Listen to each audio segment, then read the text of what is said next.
It's so very ironic that non-dual pointers can only lead to paradox for the mind. Non-duality cannot be expressed in words, sounds, or symbols. It cannot be given as a gift from one to another. These practical limitations of subject and object do not apply to nothing as everything. Non-duality is not a something. This is the magical realm of this and that, when there really are no such things. A finite mind can only follow this paradox to the point of cessation. There are no conclusions here. Only mystery and wonder. Nowhere to land. Nothing to know. Only this immediate, obvious simplicity. Non-duality. Not as a word, but as the only thing there is, as everything, as nothing, cannot be fathomed, harbored, maintained, or manipulated. Because who or what could do those things? What is apart from this to do anything when this is all there is? The only thing there is this energetic, alive appearance. This no thing, seeming to be everything, as unicity.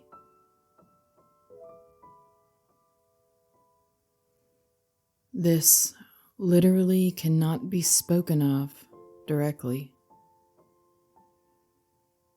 It can't be translated into words. And yet, it is every word ever uttered. Such a mindfuck.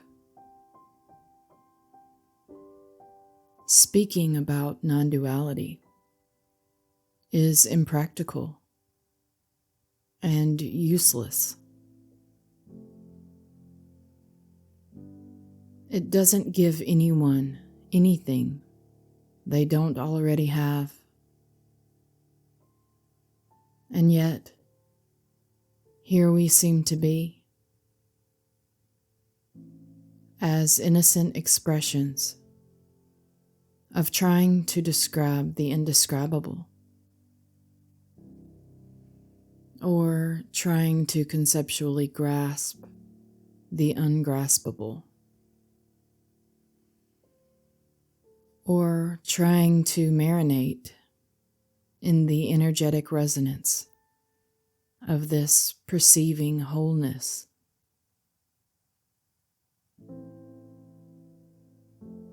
How could anyone perceive everything or nothing?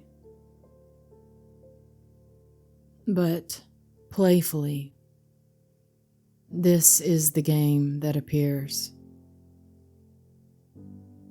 searching for the only thing there is. How funny. Listen again. Searching for the only thing there is. Of course, it's not possible, as the thing that is searching is that which it seeks. There are no good or stupid questions, and certainly no clear answers. The questions are the answers themselves, as an alive, energetic, vibrating appearance, a fathomless expression of innocence.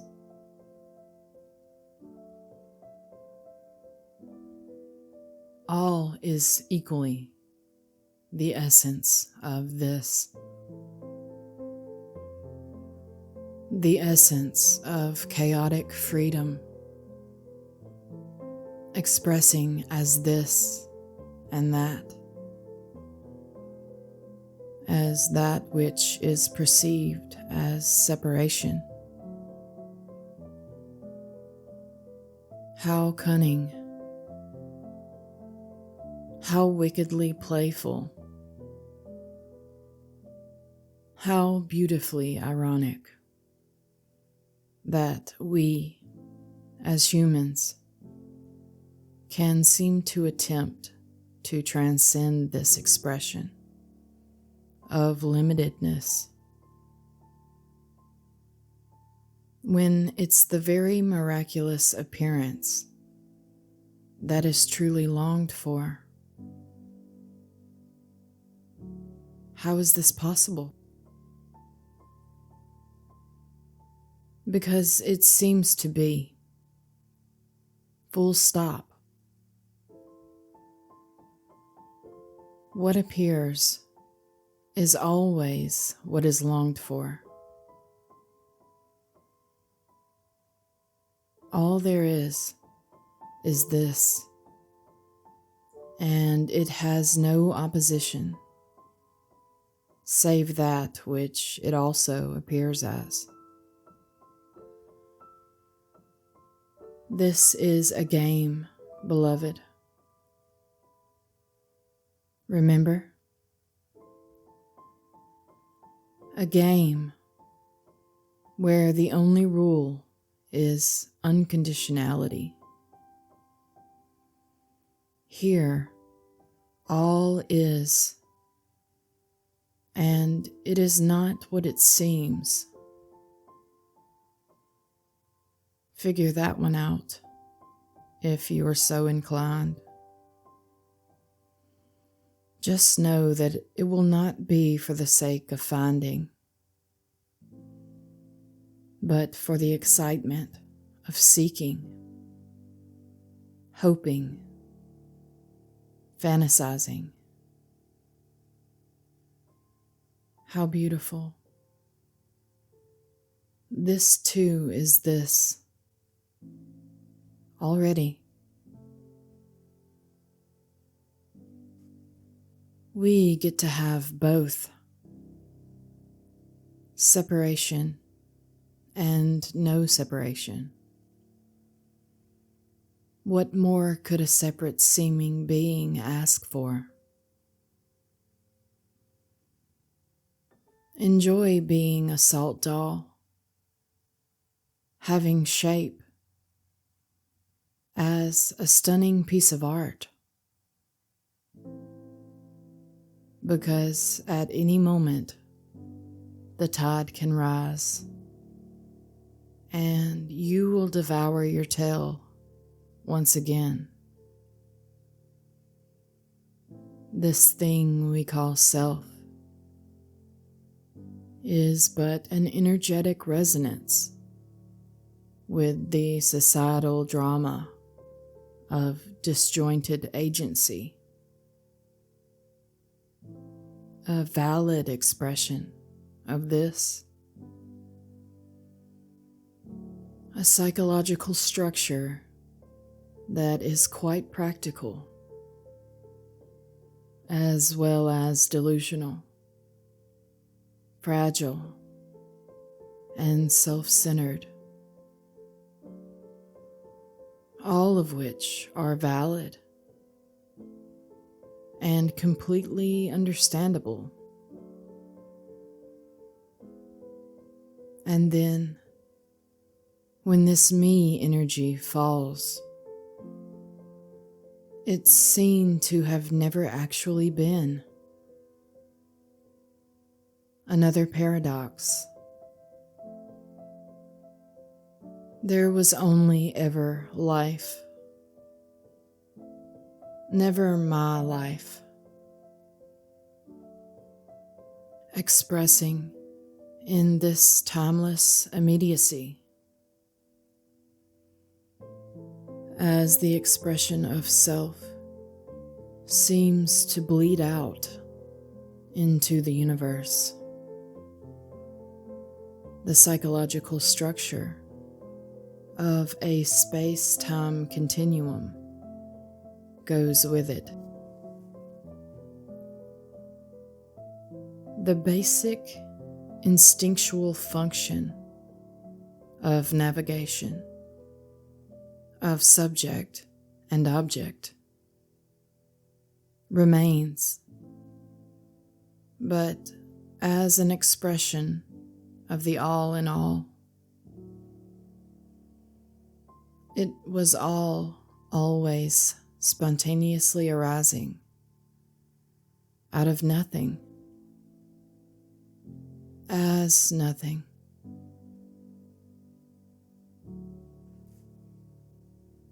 All words become transparent,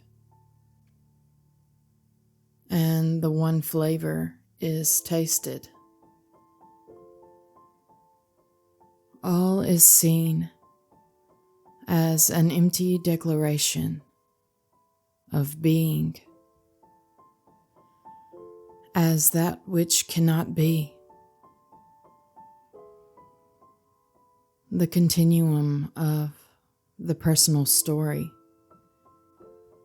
is seen to have always been uninhabited.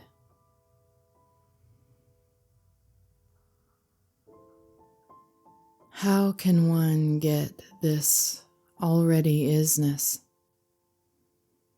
when there is no one separate to do so?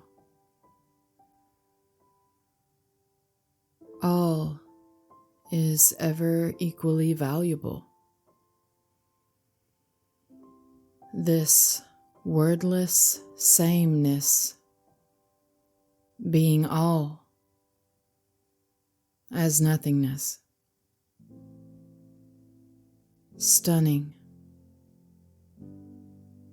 How does nothing everything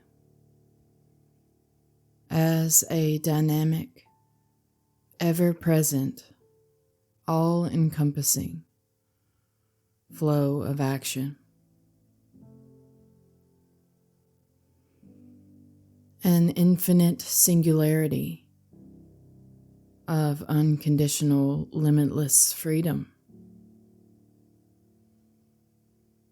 appearing as limits. How fun! What terrifying impersonal bliss, untouched by that which it appears as. No understanding, description, mathematics, technology, or grubby little fingers can grasp that which you really are. No one gets non-duality.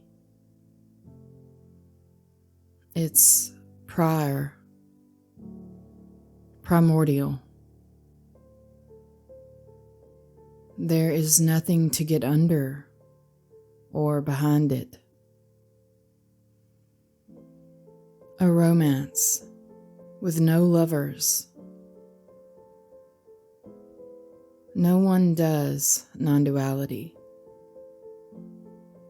It simply is already the case.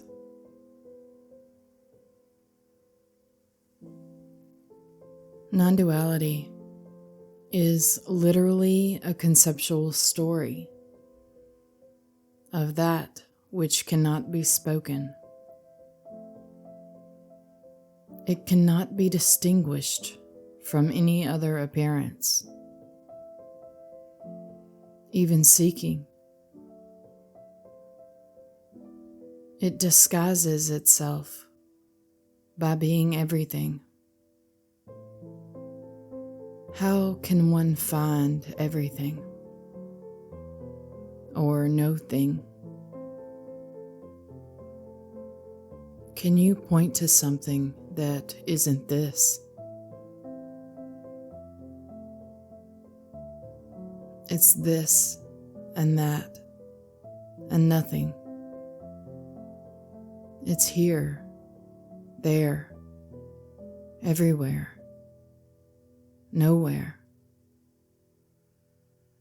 It's you and me, us, them, and no one.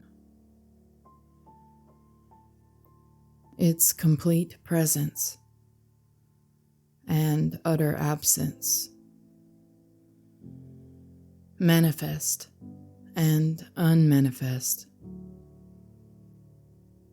It's growth and decay, creation and destruction, life and death,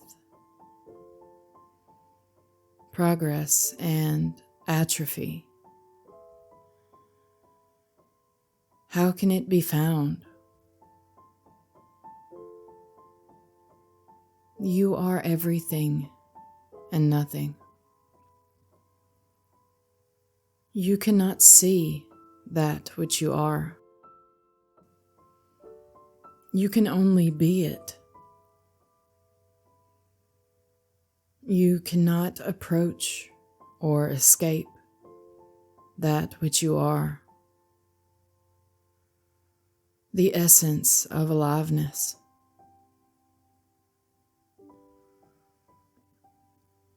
Of course, seeking your true face will inevitably lead to exhaustion.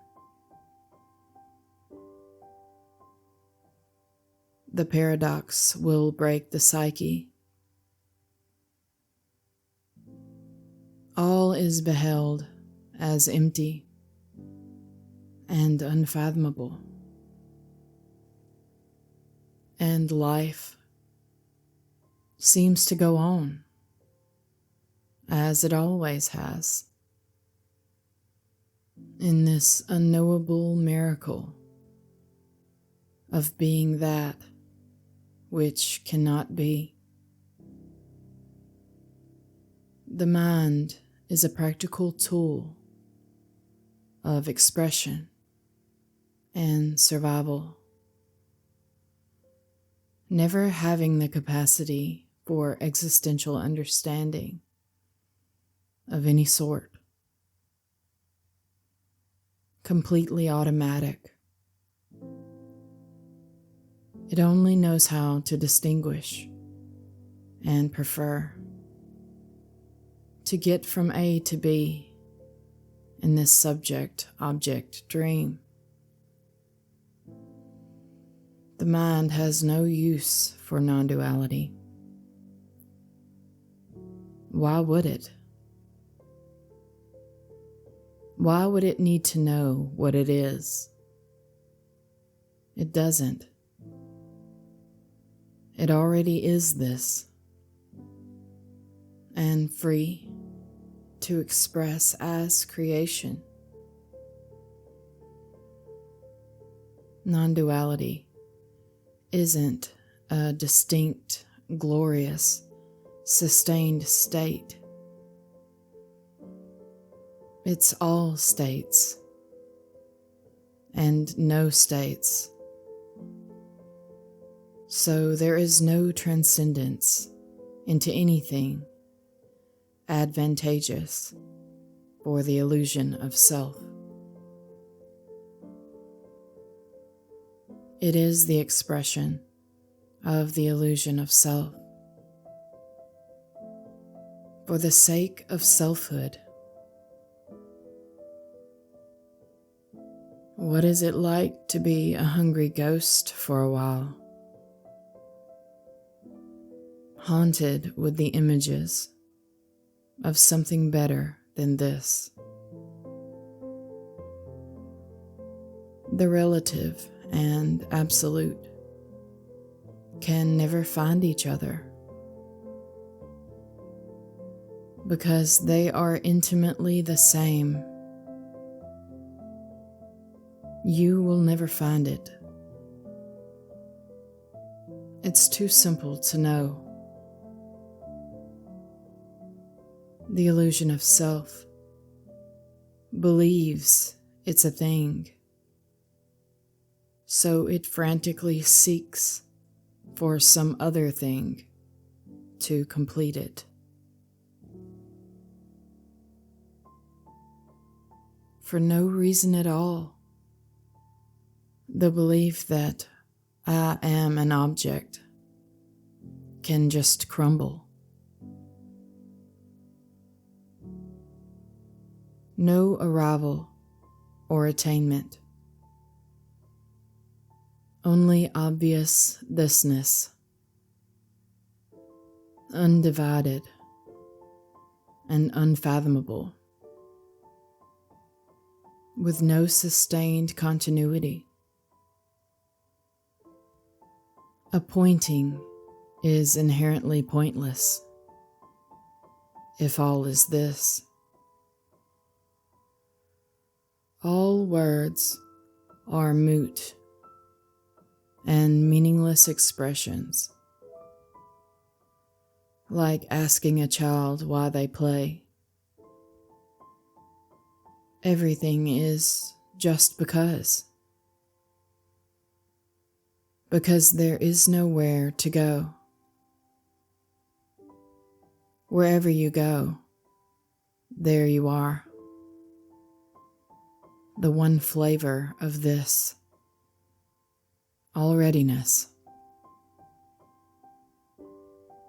Non-duality is not a thing. You will never find it. You will never not be it already, as no thing.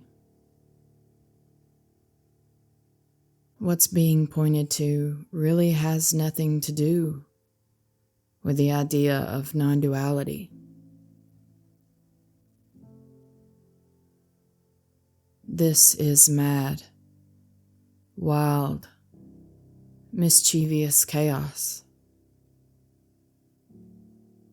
Dynamic, alive liberation.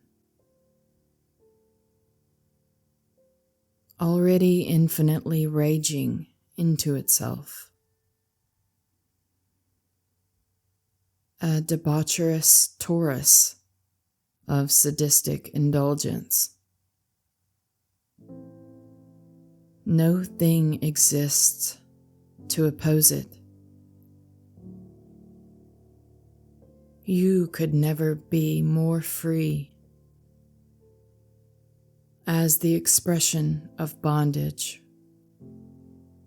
limitedness, and lostness. This is what is really longed for. Whatever seems to be. Exactly as it seems to be. This is it.